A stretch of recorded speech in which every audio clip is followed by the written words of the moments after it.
Welcome to the Irresistible You podcast. This is the place to get a dose of empowerment to create the life you crave and deserve. Here we talk about weight, body image, emotional eating, and other personal development topics. I'm your host, Amy Beltran, the CEO and founder of Irresistible Icing and IrresistibleUniversity.com. I know what it's like to live your life defined by your weight. I know what it feels like to be on the yo-yo diet body hate cycle. But I also know how to break that cycle so you can finally live the irresistible life you crave. Let's get started with today's episode. Welcome back to the Irresistible You podcast. This is episode number 5. And in today's episode, we're going to be talking about how to break the rules that are holding you back from living the life you want.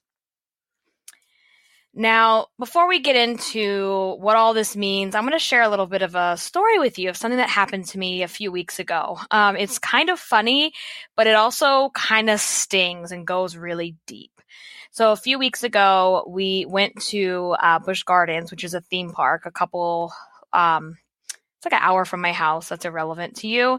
And it was the first time that we took my daughter to a park like that because now she's old enough to where she can ride some of the rides. And one of the first rides that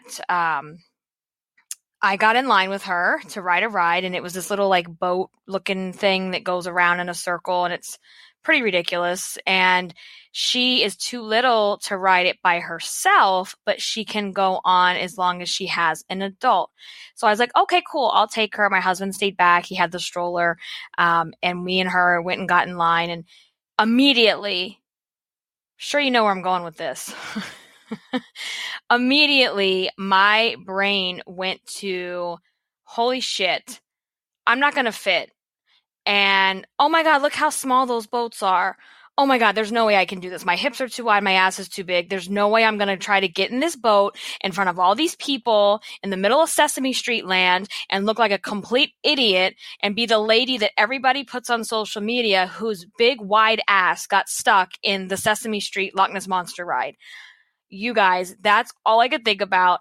And we were in line, I don't know, like maybe 5 to 10 minutes. And I just kept playing out all these scenarios of like, and I was studying people as the adults that were getting in. I was like, oh my God, everybody so far is smaller than me. Then I saw this like grandpa who was like 6'5" and he could barely fit, but he fit. And I'm like, well, if he could fit, I could fit. But no, my ass is a lot wider than his. Like all these crazy, stupid scenarios kept playing. And then because it was a water ride, I didn't bring my cell phone in line with me because there was no way that I was going to juggle my cell phone and my daughter and my big wide ass in the Loch Ness Monster.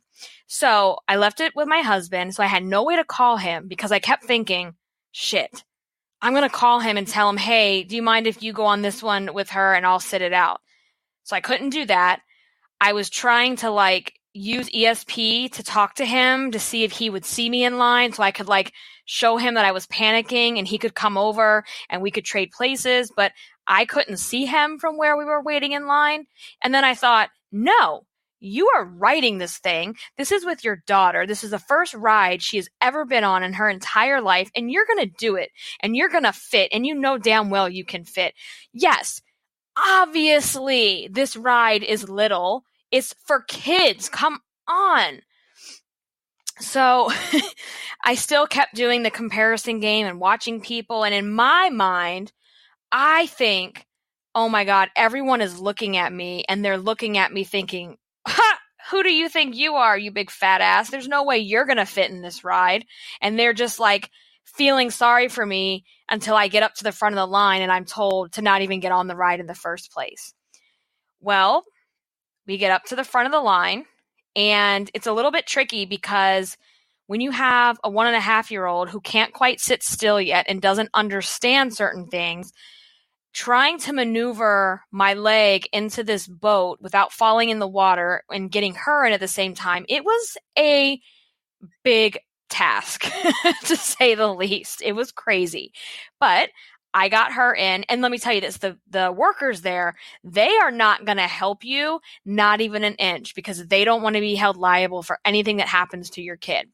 So I managed to get her in. Then I sat down and I had this moment of like, oh my God, it is too narrow and my ass is too wide. But as I sat down further, once you got in the boat, it got like a little bit wider inside. And I was like, okay, cool. I fit perfectly fine. This is cool.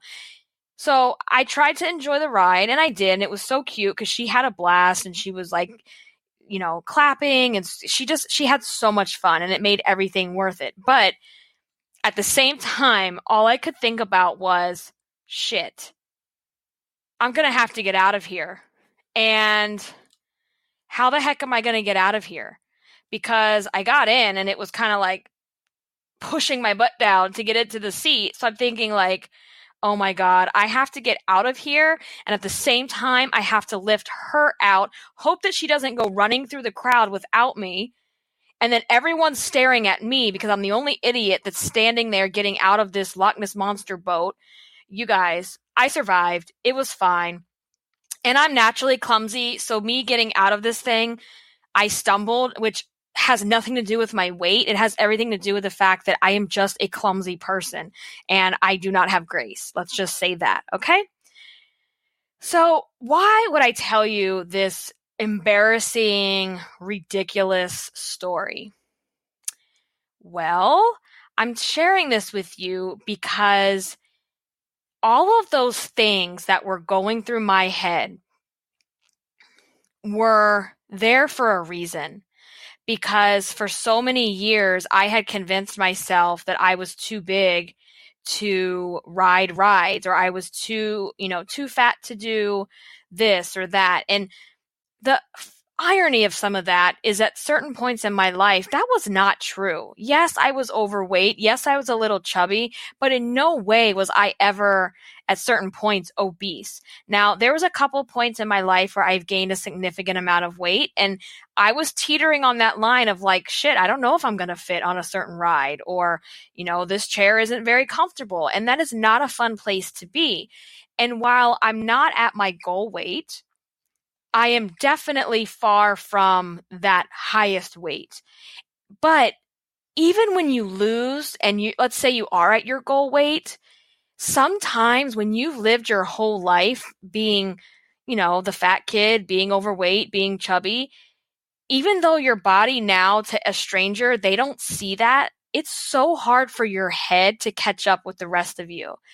And it had me thinking about where a lot of this came from is when I was around, I don't know, maybe 13 or so, I went to this local carnival here and it was one of those rides that like goes in a circle. And so it goes really fast. And so when it goes in a circle, your body is like pressed right up against the car. And I had been in a car accident. So I had a lot of pain in my ribs that still hadn't gone away like a couple years later. And so things like that tended to make it flare up. And so I didn't want to sit on the outside because of that. And so I was with two of my other friends and of course, they're smaller than me because everybody in my life in school was always smaller than me, which made me feel obese when in actuality, I look back and I'm like, what? I wish I was as fat as I thought I was then. What was I thinking? So, I told my friends, hey, do you mind? I really want to sit on the on the inside because, I told them the issue that I had and they're like, yeah, of course. So I go to sit. And my skinny friends are on the outside. I get to the inside of the ride and the like convict carnival worker guy who looks like he's lost all his teeth and he's probably been in prison 500 times. He just like points and grunts at me and points to the sign that says smaller riders or it says larger riders to the outside. And I'm like, okay, that's freaking embarrassing. Are you kidding me? And he wouldn't do anything until I moved. And it was so humiliating and embarrassing because that was like publicly calling out to my friends and to everyone else that was in the area that, hey, this big fat ass girl, she can't ride on the inside of the ride because she's too big. And when we were at Busch Gardens, I guess that came up with that ride I just told you about, but also my husband and my daughter went on a ride, just like the one I'm talking about right now. And at first, he had put her on the outside. I mean, on the end, I got it all confused, but whatever. And the lady screamed out the same statement. And it just like, I was like, I've heard that before. And it just brought back all this emotion of like, no wonder I was standing in line for this Sesame Street boat, whatever. And I'm sitting here thinking like, I can't do this. I'm going to get stuck. And all these thoughts that were coming through my mind. And when I got off that ride, I remember going over to my husband and I was like, oh my gosh, I said, that was the scariest thing I've ever done. And of course I was being my usual like dramatic, sarcastic self. And if you know me, that's just how I am. And he goes, oh God, he's like, I already knew what you were thinking, because he goes, and he goes, let me say this first before you freak out. Not because I didn't think you were going to fit, because I knew in your head that you thought, oh my God, I'm not going to fit. So before I could even get it out, he already knew where my head went. So that just says how much he knows the way my brain is like sick and twisted and thinks. And, yeah, you guys, but I did it and it was fine. And we rode a whole bunch of other rides, and it just goes back to show you, like, let's talk about breaking the rules. That's the whole theme around this podcast. And there is a huge connection, I promise you, because there are these things that we have told ourselves that we have heard. We may have heard other people. We have been told these things, whatever the case may be. And we don't even realize that we're governed by these imaginary rules, and they're limiting what we can do with our life, and they're limiting the fun and the joy that we could be having. Because if I would have given in, it would have taken we had, those days that are just like perfect in every way possible. That's how that day was. And I think about if I would have given in to those like inner bitch thoughts and gotten out of line, and I would have been all huffing and puffing and pissed off and, I don't want to ride this. You get on it with her. It would have taken the tone of the day to a whole nother place, because that type of thinking and that type of attitude that then comes out, it's toxic to everybody else. And I didn't want to do that. And we literally rode this ride within like 5 minutes of coming to the park, because it's close to the front. And so from there, it was just like, we went on everything that she could ride. We rode, or she rode by herself, and it was amazing. So yeah, breaking the rules. I know for a fact that you have things that you're telling yourself or you are thinking, and that has, dictated the things that you're doing in your life. Like, for example, I'm too fat to go to the beach. I'm too fat to wear a bathing suit. So I'm not going to go. I'm not going to take my kids. I'll go next year when I finally lose the weight. And then the next year comes, and let me ask you, have you lost the weight? Are you happy with your body? Are you considering your body perfect? Because perfect is not real. So the point being, how much of your life are you losing out on? How much of your life are you taking a back seat to because of these rules that you're telling yourself? And again, it comes down to, they've been embedded into our thought process. It happens from the minute you're a kid. So it could be something that you heard as a kid. Maybe you heard it as an adult, and it has just cemented itself into your brain, and it's held you back from all the things that you want to do. Maybe it's, I don't like my teeth, so I'm not going to apply for that job because that job puts me more front and center with, doing more videos and interviews and being a public figure. And I don't want people to see me. I don't want people to see my teeth, or I don't want people to see my fat rolls, or whatever your thing is, because we all have things about ourselves that we don't like. That's a fact. We all have something. But to other people, they probably don't even see it the same way that we do, because we always see ourselves in a darker light than the rest of the world does. So about breaking the rules, I like to do things that are actionable. That's really just how my brain works. And I like to be able to give you things that you can walk away from and do. So I wanted to talk to you about a couple different ways three ways that you can break those rules that are holding you back. Okay, ready? Number one, first and foremost, you got to rewrite those rules, girl. So you've got to figure out what those rules are to begin with, and then you need to rewrite them. And when I say rewrite them, write them into a positive statement. Okay, so let me give you an example for me. At one point on my weight loss journey, because you guys know I've gained and lost and gained and lost, but when I really decided this is it, I'm gonna go all in. I don't care how long it takes me, because I'm gonna just embrace this journey and enjoy it for what it is. And that's when I got into kayaking and being outdoors more. And at that point in my life, this was back in 2015, I could not remember the last time I wore shorts. Couldn't remember. And I'll be damned if I'm going to go on a kayak in long pants when it's 80, 90 degrees in Virginia. Not going to happen. And I said to myself, okay, I don't love my legs at the moment. I don't love the way shorts look at the moment, but you know what? This is a temporary moment, and I'm not going to allow how I feel about my body to impact my ability to go enjoy this awesome thing in nature, kayaking, right? So I rewrote that to say, I don't care.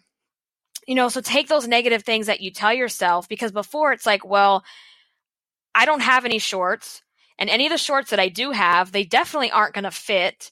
So because of that, I'm not going to go kayaking with you guys. I'm going to stay home and pretend that I'm sick or some other bullshit excuse. So rewrite those rules for yourself and give yourself permission to do those things. So number one is rewrite the rules and then practice them, because it's not enough to just rewrite the rules. You have to then practice it. So I said, okay, I'm going to go to the store, and I went to Walmart because I'm like, I'm not going to spend a lot of money, and I don't give a crap what the size is in the shorts, because nobody else is going to see that number. Have you done that? Like, you won't buy clothes because you're like, I've gained so much weight and the number's too high. And would you rather be miserable, or would you rather find clothes that fit, that okay, these are temporary. This is just a temporary thing. So I went and I bought the shorts and I put them on, and nobody died. Everybody had fun, and it was great. So rewrite the rules and implement the rules that you've rewritten. Take action. Imperfect action. I didn't feel confident the moment I would put those on, but I was like, wow, I haven't worn shorts in so many years. That in itself is a non-scale victory, and I'm taking it, and I'm going to own it. Okay. Number two for breaking the rules is get yourself a journal. I'm talking old school notebook, pen and paper journal.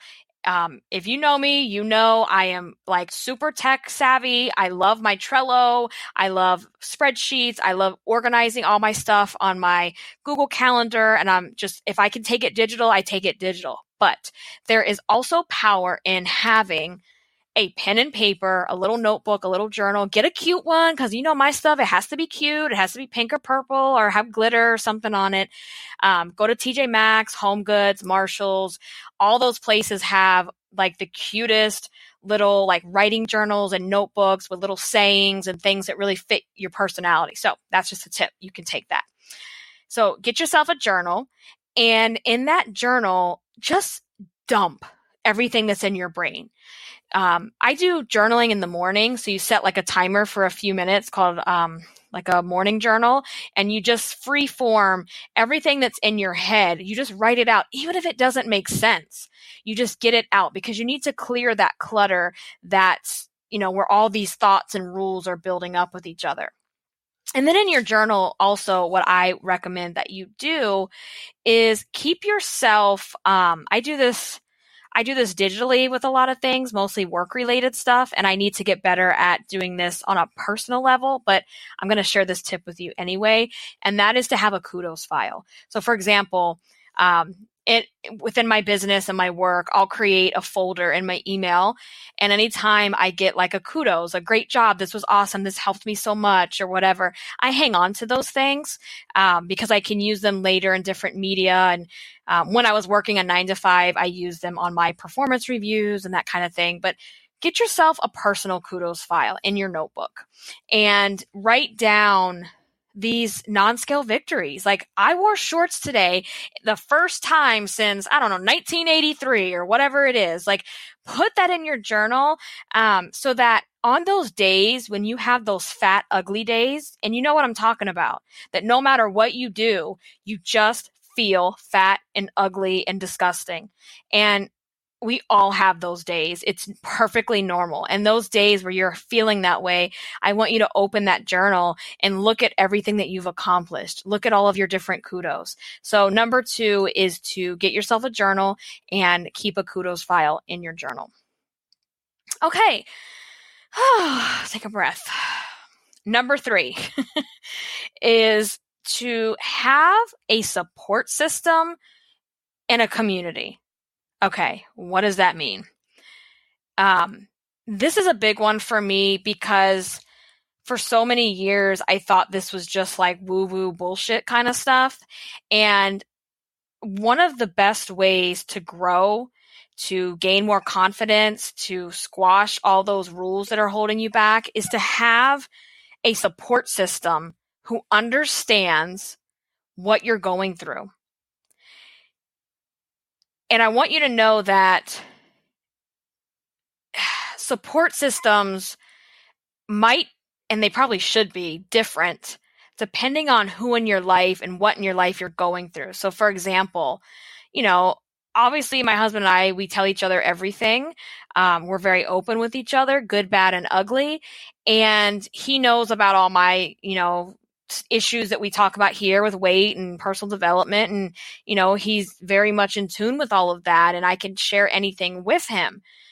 However, there's certain things around that I know he can listen and he can kind of like,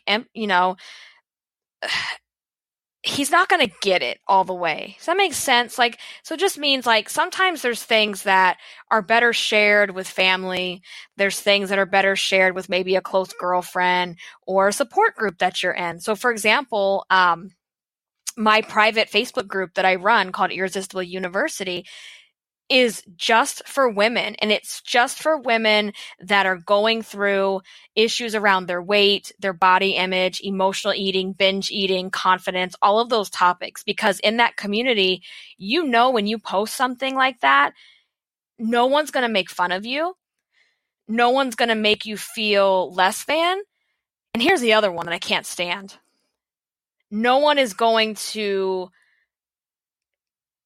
give you sympathy. It's like, oh, I'm so, sometimes I don't want sympathy because it makes your situation it makes you feel worse about your situation versus someone going, yeah, girl, I get it. I've been there, done that, and I know what it feels like.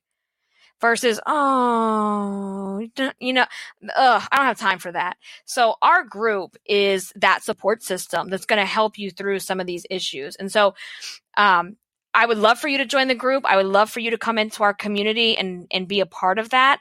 You certainly don't have to, but do know that that's available and it's there for you. But whatever you do choose, you need some type of support system that you can trust, that understands you, that's going to give you that extra push that you need, that you can just sometimes it's hard. I'll go back to my husband. It's hard because, sometimes he doesn't say things back to me the way I want him to. And we finally kind of figure that out together when that does happen. And it's because in his mind, if I'm talking about a problem that I'm going through, whatever it may be, he thinks because I'm a man and I'm the husband, the protector, I need to solve your problem. And I don't know how to solve your problem. And I don't want to say that I don't know. And we've had discussions in the past where I'm like, look, I don't need you to solve it. I'm not looking for you to solve it. I just want you to listen and not pity me for it. So you guys, it's all about communication also. I could do a whole nother podcast around marriage and communication. And if you're not willing to have those type of conversations with your significant other, and you got to have them. And I'm very blessed that we have that type of relationship that we can talk about anything and just put it on the table and say, okay, what's going on? How can we fix this? How can we work together? Okay. So get yourself a support system. Surround yourself with a community. If you are a woman in business who's building your business, you're an entrepreneur, you need to be around women that are entrepreneurs. So myself, I've recently got involved with more people in my community locally who are moms and who are business women who own their own businesses, because certain things you can't understand until you are in the shoes of that person. And so you've got to find like-minded people that can help support you, so that when those little demon rules are like, hey, you're too fat, you're too ugly, you can't do this, you can't do that, then you need to say, stop it. I can. You break out your rules that you wrote in a positive light. You start journaling how you're feeling, and you reach out to a friend through one of your support networks, whatever that looks like for you. Cool? Cool. All right. I'm going to start wrapping things up here. Again, this was all about breaking the rules that are holding you back from living the life that you want to create. And just know that just because something is the way it is now doesn't mean it has to stay that way. But it's not going to happen overnight. And it's not going to happen magically by some knight on a white horse that's going to run by and rescue you. If you want to change your life, if you want to change yourself, if you want to lose weight, if you want to start your own business, you've got to take action. Daily action. Imperfect action at that. It doesn't have to be perfect, but you've got to take action, because nobody else is going to accomplish things and do things for you. Only you can do that. So stop the excuses, break the rules, and get out there and create the irresistible life that you crave and that, quite frankly, you deserve. Thank you so much for joining me again on the Irresistible You podcast. If this resonated with you, and if you're really feeling the podcast vibes that I've been putting out, I want you to do two things. One is take a picture of you living your irresistible life. That could be a selfie. That could be a picture of the sunset. That could be you playing in the pool with your kids. I don't care what it is, but take a picture, put it on Instagram, and hashtag irresistible you, because I want to see what you're up to. I want to see how you're living your irresistible life.